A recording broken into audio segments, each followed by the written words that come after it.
ہونا تو یہ چاہیے تھا کہ جب دو کمیٹی کی نیشنل سیکورٹی کمیٹی کی میٹنگ ہوئی تھی اس کے بعد از خود نوٹس لیا جانا چاہیے تھا. آپ 4 شراب کی بوتلیں پکڑی جائیں اس پر از خود نوٹس لے سکتے ہیں. آپ یہ تو کہہ سکتے ہیں کہ فلاں بندہ فلاں گیٹ سے نہیں آئے گا فلاں گیٹ سے آئے گا.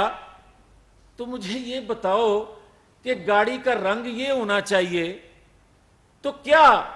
ریاست پر حملہ کرنے والوں کے خلاف 1 سال 1.25 سال ہو گئے؟ آپ مجھے یہ بتائیں کہ جہاں ریاستی اداروں کے خلاف ذہن سازی کی جا رہی تھی، ریاست کے خلاف ذہن سازی نوجوانوں کی جا رہی تھی، یہ کہہ کر کہ احساس محرومی جو آپ کا ہے، آپ کمزور جو ہیں، آپ بھوک ننگ میں ہیں، جو قرضوں میں لدے ہوا ہے پاکستان، جو وہ غلام ہونے کی وجہ سے ہے، اور فلاں ریاستوں کے غلام ہیں، آپ کے ادارے بھی آپ کو غلام رکھنا چاہتے ہیں. تو پھر اس وقت سمجھ نہیں آ رہی تھی کہ ہم کدھر جا رہے ہیں؟ اور پھر جب اس غلامی سے خود ساختہ غلامی اور خود ساختہ انقلاب نکالنے کے لیے ذہن سازی کی جا رہی تھی، تو اس کی کوکھ سے 9-10 مئی نکلا. 9-10 مئی کا سیاہ دن نکلا. اور پھر 9-10 مئی کے بعد بھی کیا کام رکا؟ کیا اسرائیل نے آپ کے پاکستان کی حمایت کی یا پاکستان کو کمزور کرنے والے کی حمایت کی؟ اس نے بتایا کہ ذوالفقار علی بھٹو کا قتل ہو، نواز شریف کو ہائی جیکر بنا کر سزا دے دی جائے، یہ انسانی حقوق کی خلاف ورزیاں نہیں ہیں. اس کو تاحیات بے گناہ ہوتے ہوئے نااہل کر دیا جائے، یہ انسانی حقوق کی خلاف ورزیاں نہیں ہیں. بلکہ جس کو کچھ بھی نہیں ہوا اور اس نے پاکستان کی اینٹ سے اینٹ بجا دی، اس کو کچھ نہیں ہونا چاہیے. تو پاکستان کا آئین قانون یا اس کو نافذ کرنے والے ادارے کہاں ہیں؟ 2 ماہ سے اگر میری ریاست پوچھ رہی ہے کہ میرے پہ حملہ آور ہونے والوں کو سزا ملے گی، کب ملے گی، کوئی جواب نہیں ہے. تو پھر میں 2017 کے کرداروں کو کٹہرے میں دیکھوں تو میری آنکھیں پھر دھوکہ کھا رہی ہیں. 9-10 مئی کے ملزموں کو سزا نہیں مل سکتی. سائفر ایک ایسا بیانیہ جو گھڑا گیا، جو پاکستانی اور جہاں اور جس ملک میں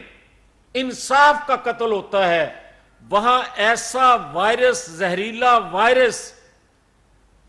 سروائیو کرتا ہے، پھیلتا ہے کہ ریاستی اداروں کا اپنے پاؤں پہ کھڑا ہونا مشکل سے مشکل ہوتا جاتا ہے. قومیں متحد نہیں رہتی. پاکستان کے ساتھ مذاق کیا جا رہا ہے انصاف کے نام پہ. اور انصاف وہ جو 2 مہینے میرے سیاستدانوں کو تو چھوڑیں، وہ تو ریاست پہ قربان ہوتے آئے، مگر ریاست کسی سیاستدان پر قربان ہو جائے یہ نہیں ہم برداشت کر سکتے، یہ کسی صورت ہونے نہیں دیں گے. اور آج بھی یہ بات کہہ رہا ہوں کہ اگر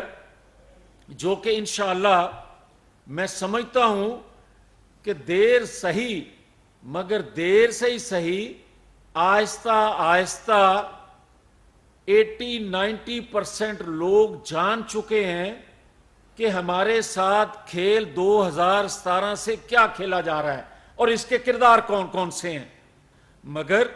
جو 10-20% نوجوان جس کی ذہن سازی کی گئی ہے اس کو مایوس کر دیا گیا ہے کہ اب خونی انقلاب کے بغیر یا پاکستان کے اندر افراتفری، تفریق اور خانہ جنگی کے بغیر مسائل کا حل نہیں ہے. میں ان سے یہ کہنا چاہتا ہوں کہ آج بھی پاکستان کے پاس ایک طاقتور انجن ہے، ایک بہت طاقتور انجن ہے خدا کے فضل و کرم سے، جو صرف مسلم لیگ کو انتخابی کیمپین میں، انتخابی نتائج میں ایک بڑی طاقت فراہم نہیں کر سکتا، بلکہ وہ مسلم لیگ کے ساتھ ساتھ پاکستان کے انفراسٹرکچر، پاکستان کے انتظامی ڈھانچے، پاکستان کے اداروں میں جو کمزوریاں آ گئی ہیں، جو معیشت تباہ ہو گئی ہے، جو آج کے حالات ہیں، اس میں وہ طاقتور انجن نواز شریف پاکستان کو آج بھی اس بھنور سے نکالنے کی پوزیشن میں ہے۔ شرط صرف ایک ہے کہ برودی سرنگیں اس کی پٹری پر بچھانی بند کر دی جائیں۔ اور میں جو سمجھتا ہوں کہ جو برودی سرنگیں بچھائی جاتی تھیں نواز شریف کے ٹریک پر، اس کی ترقی کے جو ٹرین تھی، اس کے سامنے آج بچھانے والے بھی محسوس کر رہے ہیں کہ نواز شریف ہی ایسا ایک طاقتور انجن ہے جو قوم کو جوڑ سکتا ہے، جو معیشت کو سنبھالا دے سکتا ہے، جو 9-10 مئی کو چہرہ پاکستان کا دنیا میں مسخ کیا گیا، اس کو پھر سے صاف کر کے دنیا میں ایک قابل عزت وقار دوبارہ سے حاصل کر سکتا ہے۔ وہ نواز شریف انجن ہے جو ایک آزمودہ انجن ہے، جس کو بار بار آزمایا جا چکا ہے، جس کے ساتھ بار بار ناانصافیاں ہونے کے باوجود بھی وہ مثبت سوچ سے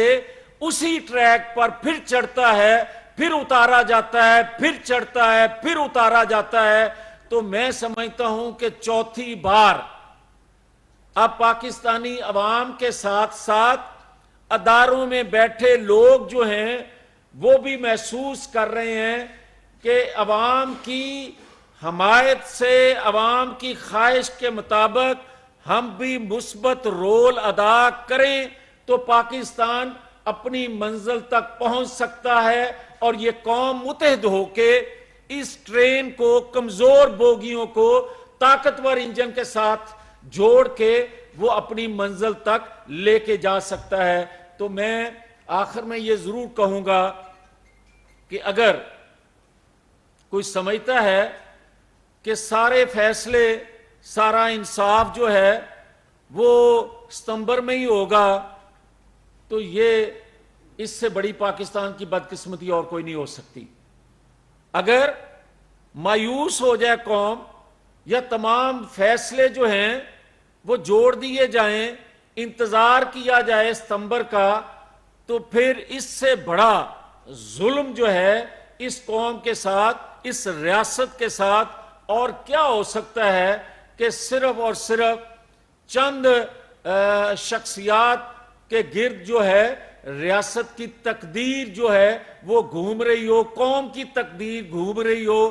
اور ریاست کو انصاف نہ دیا جا رہا ہو۔ میں انشاءاللہ تعالی اس مایوسی کے عالم میں بھی، اس پریشانی کے عالم میں بھی بتا رہا ہوں کہ ایک ہوپ ہے، ایک امید ہے اس طاقتور انجن نواز شریف سے قوم کو،